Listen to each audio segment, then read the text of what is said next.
ஒரு 2 நாளைக்கு முன்னாடி தேனி கலெக்டர் வந்து ஒரு செய்தி குறிப்பை வெளியிட்டிருந்தாரு. தனித்துவ அடையாள எண் பெறாத 6938 விவசாயிகளுக்கு பிரதமரின் கௌரவ நிதி நிறுத்தம் அப்படின்னு சொல்லிட்டு ஒரு எச்சரிக்கை ஒண்ணு குடுத்திருந்தாரு.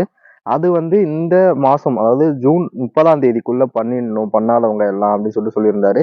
ஸோ அப்பதான் வந்து உங்களுக்கான அமௌண்ட் வந்து நிக்காம வரும் அப்படின்னு சொல்லியிருந்தாரு. ஸோ நிறைய பேர் என்ன கேட்குறீங்க அப்படின்னா, இதை வந்து நம்ம எப்படி செக் பண்ணி தெரிஞ்சுக்கிறது? நம்ம வந்து இந்த தனித்துவ அடையாளம் என்ன பெற்றுட்டோமா பெறலையா அப்படின்றத எப்படி தெரிஞ்சுக்கிறது அப்படின்னு சொல்லி நிறைய பேர் கேட்டிருக்கீங்க. இதை வந்து நம்ம வந்து அக்ரிஸ்டாக் அப்படின்ற வெப்சைட் மூலமா செக் பண்ணலாம். பட் இது கொஞ்சம் நம்ம டைரக்டா செக் பண்ண முடியாது லாகின்லாம் பண்ணி. ஸோ கொஞ்சம் ப்ராசஸ் அதிகம் தான். ஸோ இருந்தாலும் நான் எப்படி செக் பண்ணுறது அப்படின்னு சொல்லித்தரேன். ஜஸ்ட் நீங்க என்ன ப்ரௌசர் வச்சிருக்கீங்களோ அதில் போயிட்டு அக்ரிஸ்டாக் அப்படின்னு சொல்லி டைப் பண்ணி ஓப்பன் பண்ணிக்கோங்க. ஃபர்ஸ்ட் வெப்சைட் இதுதான் வரும் உங்களுக்கு. ஃபார்மர் ரிஜிஸ்டரி அக்ரி ஸ்டாக் அப்படின்னு சொல்லிட்டு இதை கிளிக் பண்ணி ஓப்பன் பண்ணிக்கோங்க. இதுக்கான டைரக்ட் யூஆர்எல் பார்த்தீங்க அப்படின்னா tnfo.agristock.gov.in அப்படின்றது தான். ஸோ இதில் போனீங்க அப்படின்னா உங்களுக்கு இதில் நிறைய ஆப்ஷன்ஸ் இருக்கும். இப்போதைக்கு வந்து அஃபிஷியல் லாகின் மட்டும்தான் நமக்கு கொடுத்துருக்காங்க. ஃபார்மர்ஸ் லாகினை பிளாக் பண்ணி வச்சிருக்காங்க. அது கிளிக் பண்ணால் நமக்கு ஒர்க் ஆகாது. ஃபியூச்சரில் அது கண்டிப்பாக கொடுப்பாங்க. இப்போதைக்கு நீங்க வந்து இந்த வெப்சைட்ல நீங்க ரிஜிஸ்டர் பண்ணி உங்களுக்கான தனித்துவ அடையாள எண் பெற்றுட்டீங்களா இல்லையான்னு பார்க்கறதுக்கு இங்க பாருங்க செக் என்ரோல்மெண்ட் ஸ்டேட்டஸ்னு இருக்கும். இதை கிளிக் பண்ணுங்க. இதுல enrolment ID and Aadhaar number 2 இருக்கும். நீங்க என்ரோல்மெண்ட் ஐடி உங்களுக்கு தெரிஞ்சிச்சு அப்படின்னா உங்க என்ரோல்மெண்ட் ஐடியை நீங்க கொடுத்துக்கலாம். எனக்கு என்ரோல்மெண்ட் ஐடி தெரியல அப்படின்னா நீங்க மேக்ஸிமம் இந்த ஆதார் கொடுத்துங்க. உங்களோட ஆதார் நம்பர் இந்த இடத்துல என்டர் பண்ணிக்கோங்க.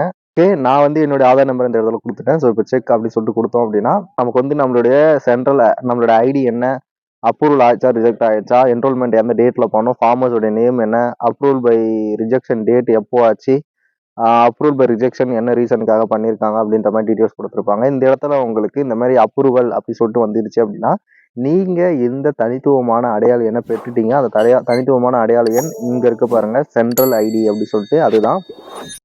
ஸோ இந்த மாதிரி உங்களுக்கு வந்துச்சு அப்படின்னா உங்களுக்கு எந்த இஷ்யூவும் கிடையாது. நீங்க தாராளமா ஃப்ரீயா விட்டுடலாம். உங்களுக்கு எதுவுமே வரல, அந்த ஆதார் நம்பர் கொடுத்து செக் பண்ணும்போது எதுவுமே வரல அப்படின்னா நீங்க இன்னுமே ரிஜிஸ்டர் பண்ணலன்னு அர்த்தம்.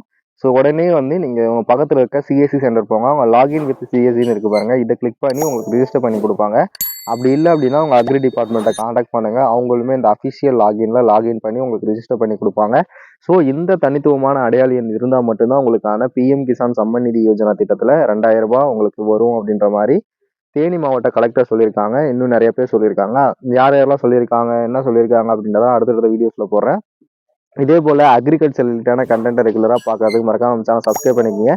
கூட ஒரு பெல் ஐக்கான் கிளிக் பண்ணி ஆல் அப்படின்னு செலக்ட் பண்ணி வச்சுங்க. அப்போ தான் நம்ம இது போல போகிற ஒவ்வொரு வீடியோ உங்களுக்கு நோட்டிஃபிகேஷன் வரும். So tata bye bye. அடுத்த நல்ல வீடியோஸ்ல பார்க்கலாம்.